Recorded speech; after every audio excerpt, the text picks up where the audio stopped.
नमस्कार, आप देख रहे हैं हेल्थ कॉन्फ्रेंस। मैं हूं आपके साथ शैलेंद्र चौहान और आज हम बात करेंगे कोरोना से बचाव की, साथ ही साथ तीसरी लहर की आहट की।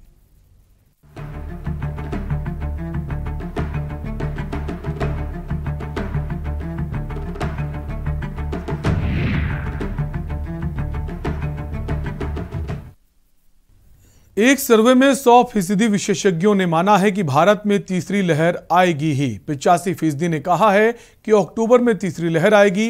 वहीं कुछ ने अगस्त, सितंबर और कुछ ने नवंबर, फरवरी के बीच तीसरी लहर की आशंका जताई है। एम्स में 5 राज्यों में 10,000 की सैंपल साइज के साथ सीरो प्रिविलेंस स्टडी की गई। 4,500 पार्टिसिपेंट्स का डाटा लिया गया, जिसके बाद कहा गया कि भारत में तीसरी लहर आई तो उसमें बड़े और बच्चों में रिस्क बराबरी से रहेगा। ऐसा नहीं कह सकते कि बच्चों को खतरा अधिक होगा। आईआईटी कानपुर के विशेषज्ञों ने ससेप्टेबल इन्फेक्टेड रिकवर्ड मॉडल के आधार पर कहा है कि तीसरी लहर का पीक अक्टूबर और नवंबर के बीच आ सकता है। प्रिंसिपल साइंटिफिक एडवाइजर के विजय राघवन का कहना है कि तीसरी लहर टाली नहीं जा सकती, लेकिन ये कब आएगी इसकी भविष्यवाणी नहीं की जा सकती, लेकिन एहतियात बरतकर इससे कुछ हद तक बचा जा सकता है। जून के आखिरी हफ्ते में केंद्रीय कोविड-19 वर्किंग ग्रुप के चीफ डॉक्टर एनके अरोड़ा ने बताया कि कोरोना की तीसरी लहर इस साल दिसंबर तक आ सकती है। उन्होंने ये दावा आईसीएमआर की एक स्टडी के आधार पर किया था। तीसरी लहर का आतंक ब्रिटेन में अभी कोरोना की तीसरी लहर आ चुकी है। वहां दूसरी लहर में प्रतिदिन 50,000 से ज्यादा मामले मिल रहे थे, जबकि अभी तीसरी लहर की शुरुआत में ही 35,000 से अधिक मामले सामने आ रहे हैं। हेल्थ कॉन्फ्रेंस में आज बात करेंगे कोरोना की तीसरी लहर और इससे बचाव के बारे में।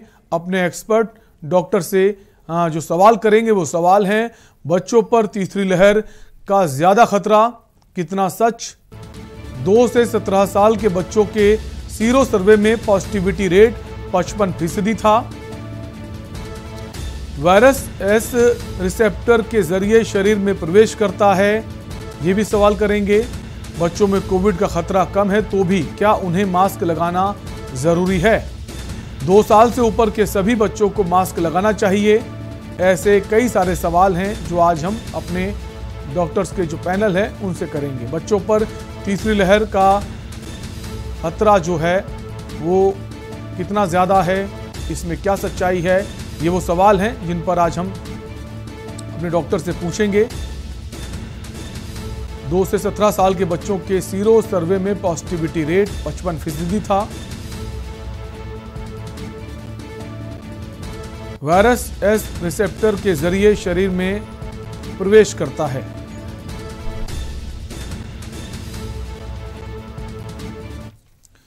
तो लगातार जो खतरा बना हुआ है तीसरी लहर का, कई जगह सर्वे आया है कि जो तीसरी लहर है नवंबर से दिसंबर के बीच में आएगी। कुछ का कहना है ये अगस्त से सितंबर के बीच में आएगी, लेकिन अभी ये कहना स्पष्ट तौर पर ये नहीं कह सकते कि ये बच्चों को इन्फेक्टेड करेगी, ये बड़ों को करेगी, क्योंकि पहले ये कहा जा रहा था बच्चों के लिए खतरनाक हो सकती है, लेकिन अब कई सारी स्टडी की गई हैं, सर्वे किए गए हैं जहां ये कहा जा रहा है ऐसा कहना कि सिर्फ बच्चों को इन्फेक्टेड करेगी, बड़े भी इससे इन्फेक्ट हो सकते हैं।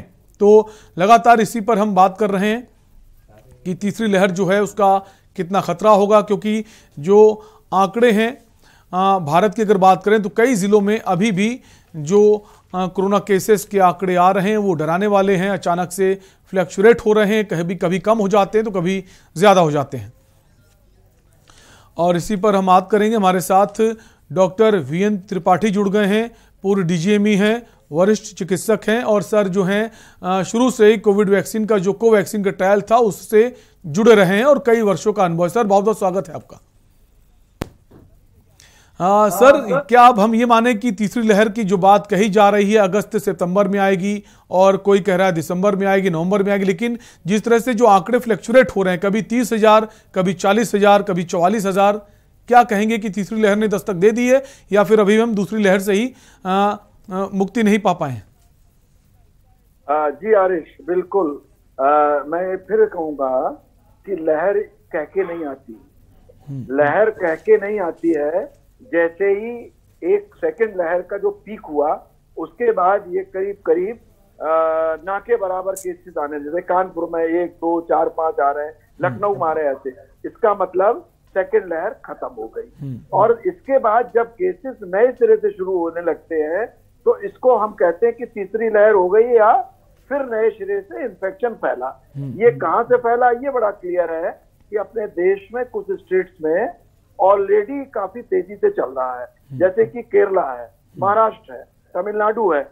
तो इनमें क्या है कि ऑलरेडी केसेस हैं और क्विक ट्रेवल है।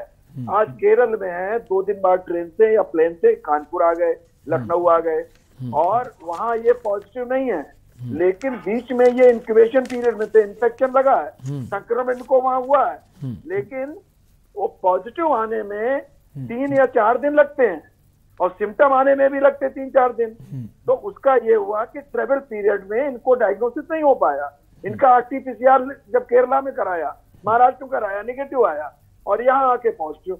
अब ये जितने लोगों के संपर्क में आए हैं उनमें से जो भी सेंसिटिव हैं, जिनके अंदर प्रोटेक्शन नहीं है, हर्ड इम्यूनिटी नहीं है, वैक्सीनेटेड नहीं है, या कोई म्यूटेंट वायरस अगर इनको है, जैसे डेल्टा की बात हो रही है, डेल्टा प्लस आ रहा है, डेल्टा है, तो ये जो आए हैं ट्रैवल करके, इनके द्वारा जो ये वल्नरेबल ग्रुप है हमारे, जो जिनको हो सकता है, जैसे कि सीनियर लोग हैं, डायबिटीज हैं, यानी कि जिनकी क्षमता कम है, वैक्सीनेशन के बाद भी उनको इन्फेक्शन हो सकता है। और ये तीसरी लहर की शुरुआत आरिफ जी क्लियर कट है, इसमें कोई लिखा पढ़ी या शपथ पत्र या एफिडेविट की जरूरत नहीं है, आंकड़े कहते हैं। और जहां तक IIT वगैरह के जो ये कहते हैं कि मैथमेटिकल कैलकुलेशन पे मेडिकल साइंस नहीं चलती है, चिकित्सा हमारा जो है मैथमेटिक्स से नहीं चलता है, उनका आंकड़न सही भी हो सकता है, नहीं हो सकता है, मैं उस पर कोई कमेंट नहीं करूंगा, लेकिन मेरे अनुभव, अनुमान और इस समय सिनेरियो के मुताबिक तीसरी लहर शुरू हो गई है। हमें पूरी सावधानी रखनी है, हमें मास्क हमेशा पहनना है, भीड़ भाड़ से बचना है, और लक्षण बुखार, दर्द, लूज मोशन होते ही हमें RT-PCR जांच करानी है और तुरंत आइसोलेशन हो जाता है। अगर पॉजिटिव है तो डॉक्टर से पूछ के दवा खाएं, नहीं तो अपने को आइसोलेट रखें, ना भी पॉजिटिव है तो 8 से 10 दिन। जी डॉक्टर वीरेंद्र त्रिपाठी जी, साहब ने कहा कि कुछ लोगों ने अपनी जांच कराई, टेस्ट कराए, वो नेगेटिव आए लेकिन बाद में वो पॉजिटिव हुए। तो जो नया म्यूटेंट है, जो वेरिएंट है, क्या वेरिएंट अपना नेचर बदल रहा है, और क्या जो टेस्ट रिपोर्ट हैं क्या उस पर विश्वास कर सकते हैं, या फिर हमें नई टेस्ट रिपोर्ट की तरफ जाना होगा कि RT-PCR कितना कारगर है नए म्यूटेंट के लिए? RT-PCR हमारा सॉलिड टेस्ट है, लेकिन केवल यही है कि ये 100% उसमें डायग्नोसिस नहीं कर पाता। ये करीब 70-75% में तो ये डायग्नोसिस कर लेता है, और 25 से 30% लोग RT-PCR में नेगेटिव आएंगे, लेकिन वो पॉजिटिव होंगे, इन्फेक्टेड होंगे। तो मैं फिर आपसे कह रहा हूँ, RT-PCR ये बहुत अच्छा टेस्ट है, लेकिन अगर लक्षण है तो सबसे ज्यादा सुरक्षा एहतियातन मैं सबको, आपके जो दर्शक हैं, आपके सुधी दर्शक हमारे जो सुन रहे हैं, वो कृपया अगर लक्षण है, RT-PCR अगर निगेटिव भी है तो भी वो अपने को आइसोलेट कर दें, मास्क का प्रयोग करें और डॉक्टर की राय से दवा खाएं। अभी तक RT-PCR की जो प्रामाणिकता है वो बिल्कुल सॉलिड है, लेकिन ये 100% केस में पॉजिटिव नहीं आता है। 100 केसेस अगर हमारे कोविड के हैं, कोरोना के, तो 70 से 75% केसेस में ये पॉजिटिव आएंगे, बाकी 25 से 30% ये नेगेटिव। यानी इसकी एक लिमिटेशन है, लेकिन टेस्ट पर उंगली उठाने की कोई जरूरत नहीं।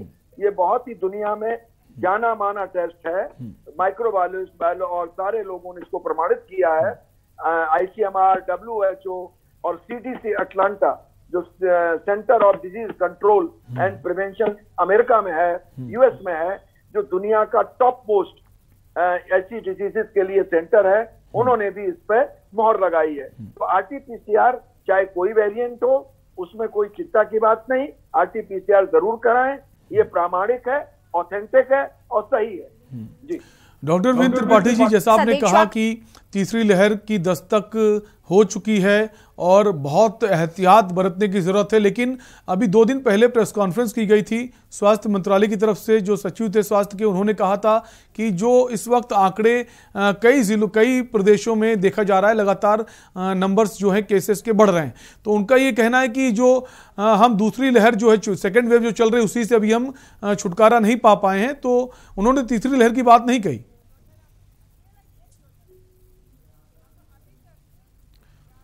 डॉक्टर वीरेंद्र त्रिपाठी जी, क्या आपको हमारी आवाज आ रही है?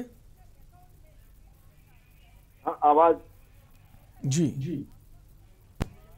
सर, सवाल यह कि स्वास्थ्य मंत्रालय ने अभी 2 दिन पहले प्रेस कॉन्फ्रेंस की थी, तो वहां पर उन्होंने तीसरी लहर का जिक्र नहीं किया। उन्होंने कहा कि जो इस तरह से अभी कई राज्यों में केसेस आ रहे हैं डेल्टा वेरिएंट के, वो अभी हम दूसरी लहर से ही छुटकारा नहीं पा पाए हैं।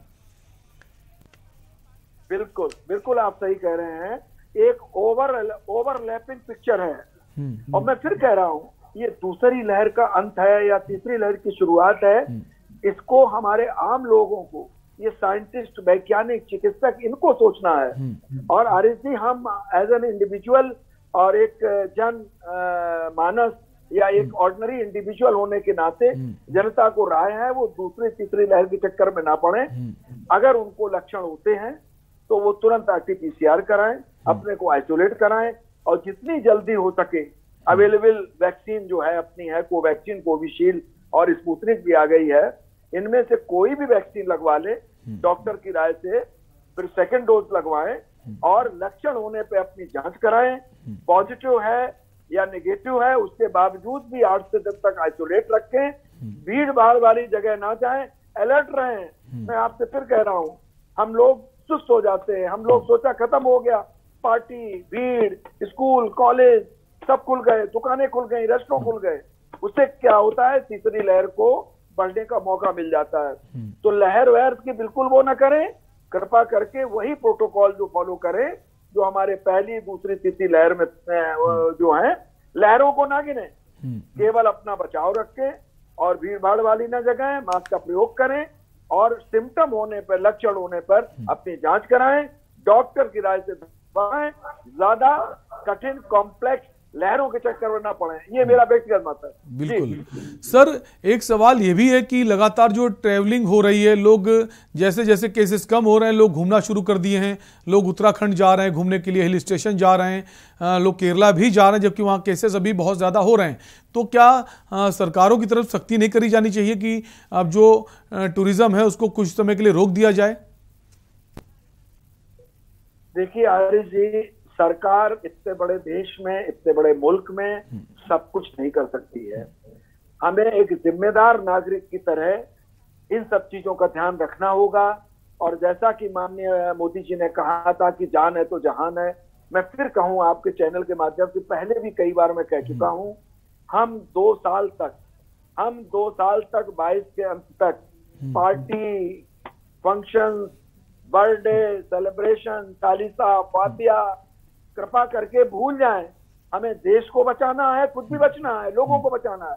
और जब हमारा वैक्सीनेशन स्तर 50 से 60% हो जाएगा, हार्ड इम्यूनिटी बेहतर हो जाएगी, तो जैसे हमने और भी बीमारियां थी, आपको याद होगा वायरल वाली, उन पे विजय प्राप्त कर ली, उस तरह इस पे भी हो जाएगा। इक्का दुक्का केस होते रहेंगे, उनकी चिंता नहीं करना है।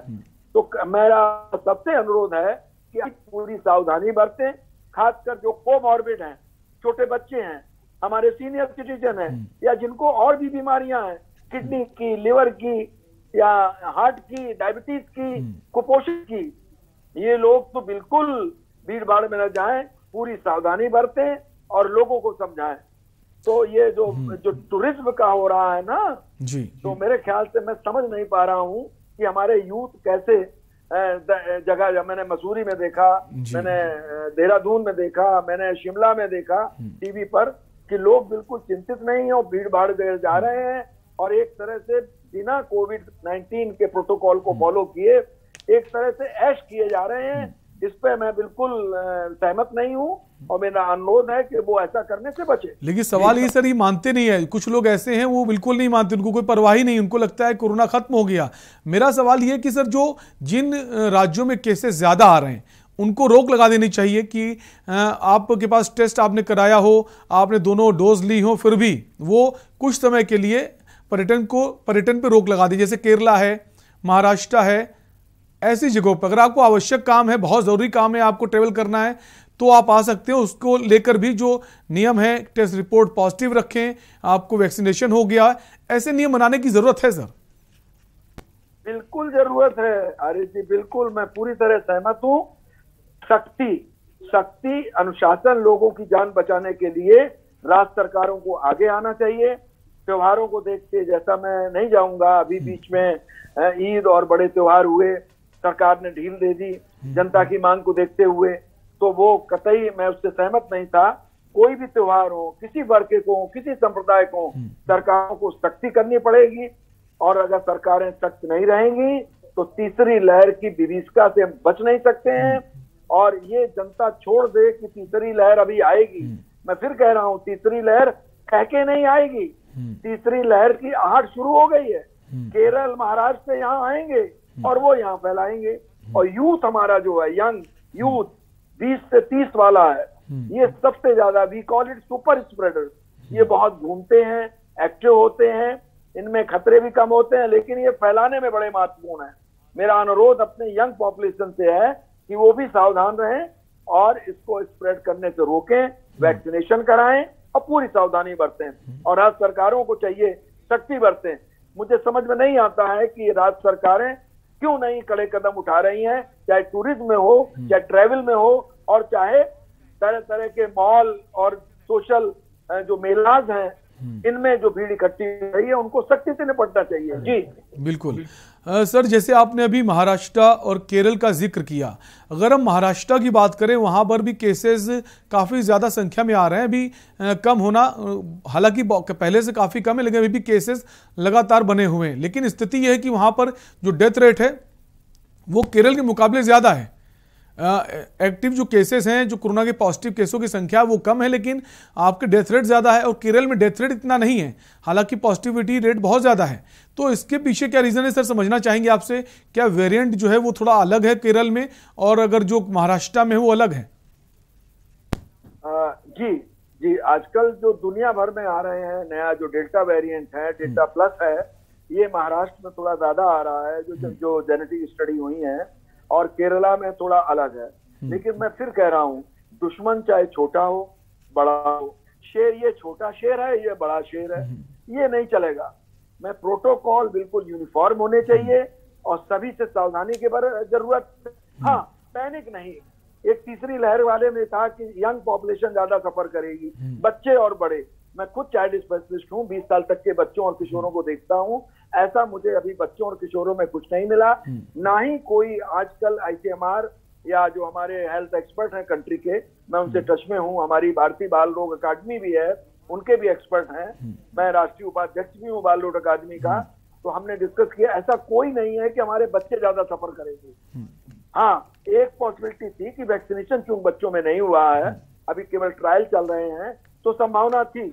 लेकिन स्कूल कॉलेजेस जो बंद किए गए, उससे बहुत अच्छा हुआ कि हमें बच्चों में तेजी से फैलाव देखने को नहीं मिला।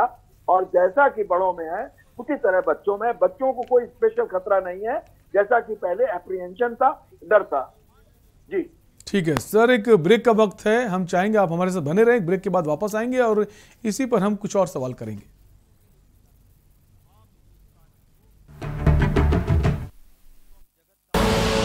आप देख रहे हैं के न्यूज, खबरों का सारथी। कोविड संक्रमण के बीच आर्थिक संकट से जूझ रहे पर्यटन उद्योग और चारधाम यात्रा से जुड़े कारोबारियों के लिए मुख्यमंत्री श्री पुष्कर सिंह धामी ने लगभग 200 करोड़ रुपए के आर्थिक पैकेज की घोषणा की है, जिसका लाभ लगभग 1,64,000 लोगों को मिलेगा। इसका एक ऐसा सिस्टम बनाएंगे कि ये जो धनराशि है वो जो लाभार्थी हैं उनके सीधे खाते में पहुंचेगी। उसमें उनको कहीं भटकना नहीं पड़ेगा, कहीं वो नहीं होगा। उसमें हम सिंगल विंडो सिस्टम के आधार पर काम करेंगे।